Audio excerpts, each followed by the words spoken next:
Welcome to Acutely Amanda. I'm Amanda. Today is part 2 of a multi-part series of me decluttering my book collection. In part 1, I went through 73 books and got rid of 10.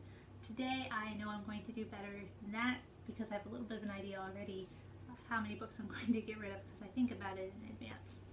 So let's go ahead and get started. I actually want to talk about a book that in my previous video I had said I was going to keep until I could think about it more and look into it more. And that's this book, Casto.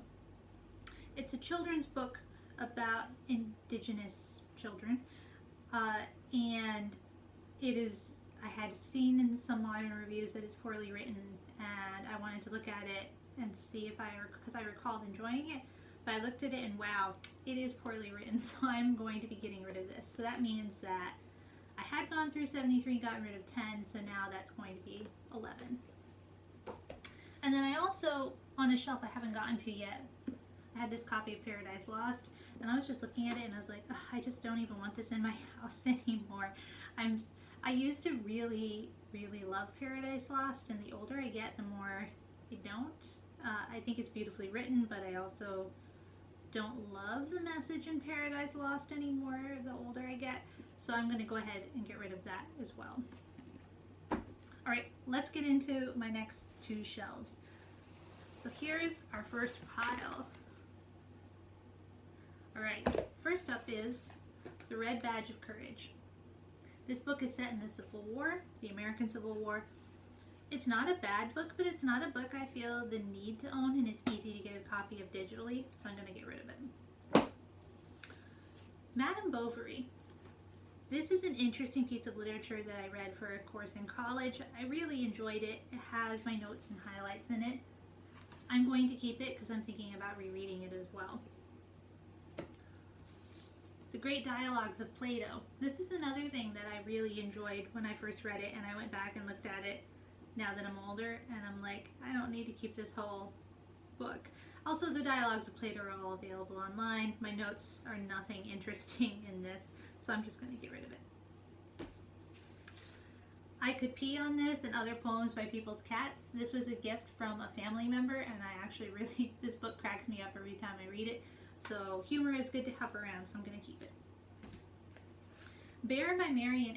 This is actually a relatively controversial piece of Canadian literature that can be a little bit hard to get in the US. I got it from an international shipper, and I definitely want to keep it because it was a challenge to get, and it's an interesting story.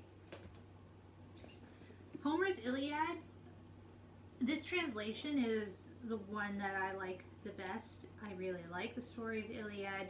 I love this translation. I love the cover that it's D-Day. I'm going to keep that. And then You Too Can Be a Fitness Model. This was a gift from my husband as kind of a joke, and it still entertains me.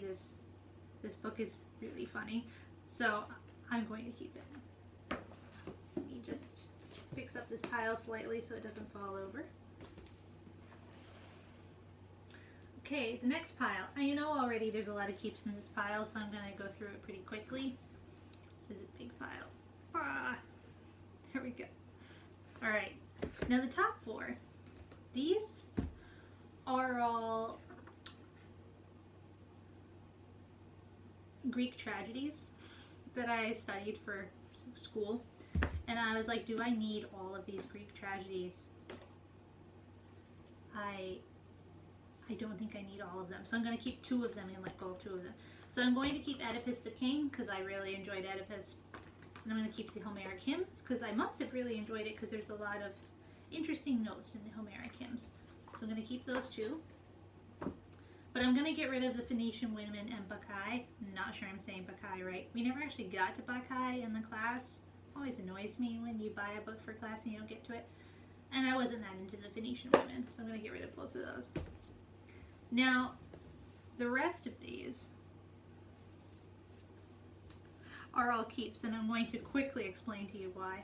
So colonial American travel narratives and early American writing, these are both collections of pieces of primary documentation from the colonial period of American history that are kind of hard to find, so that's why I'm keeping both of them.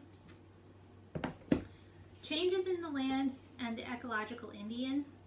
So the Ecological Indian is a little bit controversial. Changes in the Land less so. They're about environmental history in the U.S., which I still have a large interest in. Part of my decluttering and trying to live a more minimal life is my environmental interest, and I just currently don't feel ready to let go of either of these, so I'm going to keep them for now. Narrative of the Life of Frederick Douglass. I have a lot of highlights in this. This is a very meaningful work of autobiography. I would actually like to read his next two pieces as well that he wrote in his lifetime, and so because of all of that meaning, I want to keep it. And it probably should come as not a big surprise that I'm a big World War II nerd, and so I took this World War II class, and Eagle Against the Sun and Hitler's 30 Days to Power are both really good books about World War II. Eagle Against the Sun in particular, there's less written about the Japanese front of World War II, and this is one of the best books on it, so I want to keep both of those. And then I also took a whole course on the Salem witch trials, so I have a lot of books about the Salem witch trials, which I'm going to keep because I'm thinking seriously about writing a book, a fiction book set during the Salem witch trials, and having the references on hand is nice. So a book or a short story, a novella, I haven't decided yet, but I want to write something set in the Salem witch trials. I spent so much of my life studying them, so I'm going to keep those. So those all kind of are tied together.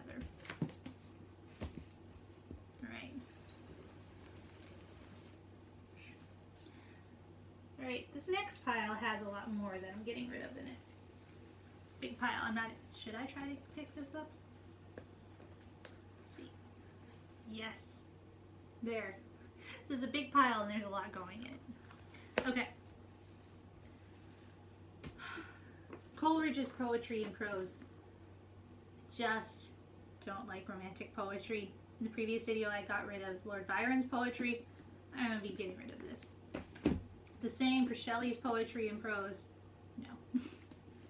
Now, Novalis' Hymns to the Night. I actually really like this book. It's more my speed for amount of poetry. But also, everything in it is written in both English and German. So it's side by side, which I love. I love when books do that. It's just so interesting to me, and it helps me learn the language. So I'm going to keep that.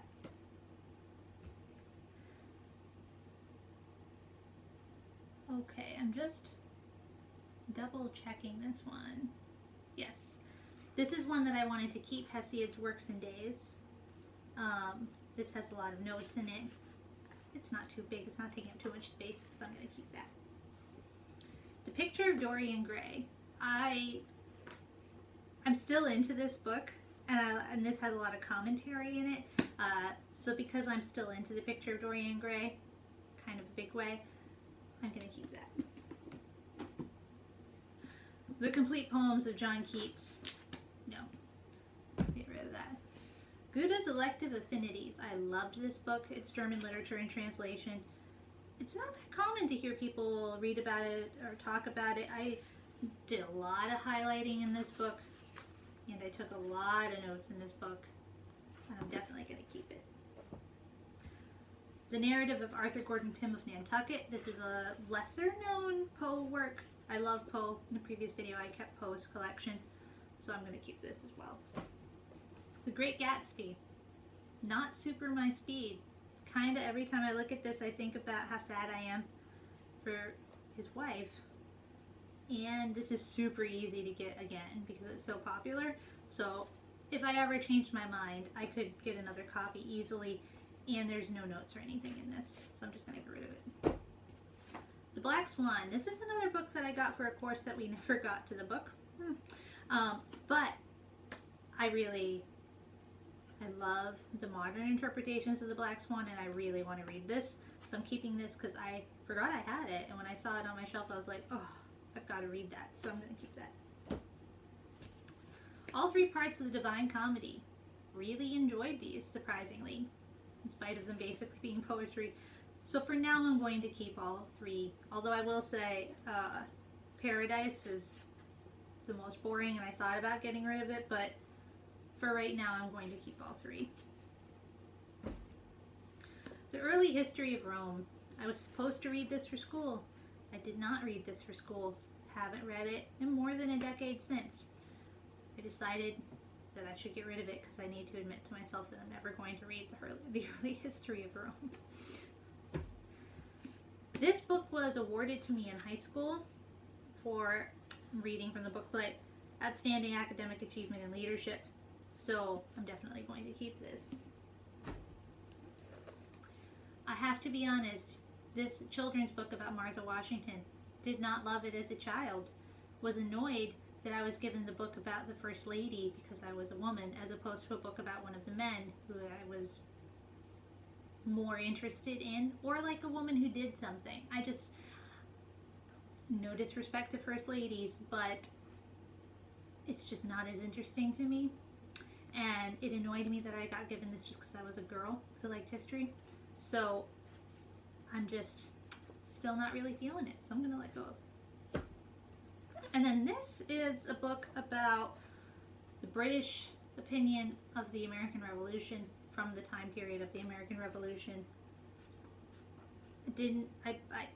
While I appreciate the value of reading this opinion, and I definitely read the book for school, I'm never going to reread this, so I'm going to get rid of it. Okay. Now I'm afraid there's not as much being gotten rid of in the next few piles, so I'm going to start with one. Ooh, this pile is very heavy because there's a lot of textbooks in it, so I'm not even going to try to pick up the whole pile for you. Alright, The Glorious Cause. This is a famous book about the American Revolution, but it's very dry and I already understand the big overarching events and dates and concepts. I'm a woman who grew up in New England. Trust me, I've got it. This is huge, huge, heavy book. I am not going to keep it. I know I can study HTML, HTML, and CSS online, but this is my first coding book, and I love coding, and I'm emotionally attached to it, so I'm going to keep it. Learn to speak German. This is the thing about foreign language books. They never get dated, so I'm just going to keep it. Many People's Many Faiths. This was the key textbook for my religious studies minor, and it's still a really good reference, especially if you're writing about a character who's a different faith than your own. It's really useful and expensive still, so I'm going to keep it. A People and a Nation. This is a textbook on the founding of America through 1877. I wrestled with whether or not to keep this because, you can usually find this information online, but I like how succinct it is and rapid to find key dates and information in something I trust, so I'm going to keep it. The Narrative of Cabeza de Vaca. This is the narrative of one of the first contacts between colonizers and the indigenous peoples in Florida, what is now Florida, which I'm very interested in, and I remember enjoying it when I first read it. It's not necessarily easy to get a copy again because this had to be translated from Spanish to English. I'm working on learning Spanish, but I certainly don't know it well enough to read a period original piece. So I'm definitely going to keep this for reference and to reread. So Schönes Nuremberg. This was, believe it or not, a gift from the mayor of the town of Nuremberg when I went there for a German-American partnership exchange program. All of the Americans got them. It wasn't like they were treating me like I was special. All of the Americans got one, but it's still pretty cool, and it's in German, English, and French, which is kind of neat. This is my workbook for the economics textbook that everyone uses. Again, economics is one of those things that doesn't really go out of style, so I'm going to keep it. James Herriot's Treasury for Children. I love James Herriot. This is just a gorgeous book. So I'm going to definitely keep this. The textbook for the principles of economics, so I'm going to keep that. And then just like how economics doesn't go out of style, my accounting textbook does not go out of style. So I'm going to be keeping that. Just going to slide this back over here because I'm running out of room to my left. Okay, it's the last pile. So I don't really need this thesaurus, but it also isn't actually mine. It has my brother's name in it. So I'm at least going to hold on to it until I can give it back to him if he wants it. I gotta see if he wants it. Thesauruses are online these days, but it's not a bad thing to have around. If he doesn't want it, I might keep it anyway, but I still gotta talk to him. My Jiffy German phrase book, I'm definitely gonna keep that. A guide to open access. This is from a previous life of mine. I don't need this, I'm gonna get rid of it. Eat That Frog. This has really helped me with some executive dysfunction challenges I have. And it's got a lot of my notes and highlights in it, so I'm going to keep it. Curly Girl Handbook. You can tell I don't do a great job living up to the Curly Girl Handbook. It's time consuming. But I'm going to keep it because these tips don't go out of fashion and I should probably take better care of my hair. Much like those other two books that I said were collections of primary documents from the early time period of American history, this is the same, so I'm going to keep that. Why the Allies Won is a famous piece of World War II nonfiction commentary, so I'm going to keep that. And then these two major problem books, so Major Problems in American Indian History, Indigenous History, and in American Environmental History. These are collections of primary documents and essays that really dig into controversial topics in both of these areas, and I think they're really meaningful and interesting, so I'm going to keep them.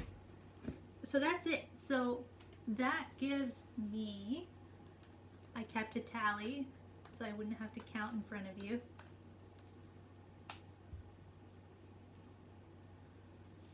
So I went through 59 books total. I'm getting rid of 13, not including those two books from other shelves, so I'm actually getting rid of 15 books. So there's my keeps. Here's the first pile that I'm decluttering. Ooh. And my second pile that I'm decluttering. Thank you for joining me. If you tell me what you think about what I'm keeping, what I'm getting rid of, and I hope you'll join me for future shelves as I go through them. Bye.